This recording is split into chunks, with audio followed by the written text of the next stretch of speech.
Hello everyone, welcome to Shruti vlog. ఈరోజు మా ఇంట్లో టిఫిన్ వడ. ఈ వీకెండ్ సాటర్డే సండే వచ్చిందంటే టిఫిన్ స్పెషల్ అంటారు. మీ ఇంట్లో కూడా అంతేనా?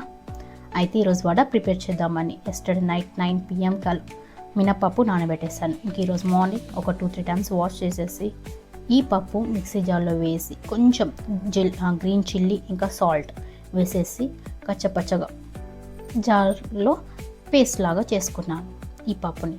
ఇంకా ఇదే పిండిలో కట్ చేసుకున్న ఆనియన్స్, కరివేపాకు, కొత్తిమీర, ఇంకా కొంచెం జీలకర్ర, ఇంకా పించ్ సోడా వేసి కలిపేసుకోవాలి. ఇంకా హాట్ ఆయిల్లో ఈ పిండిని వడల్లాగా షేప్ చేసుకొని అందులో వేసుకోవడమే, సిమ్లో పెట్టి. అంతే, ఈజీ. ఈ వడలు విత్ చట్నీ అయినా వితౌట్ చట్నీ అయినా సూపర్గా ఉంటుంది. ట్రై చేయండి. నచ్చిందా?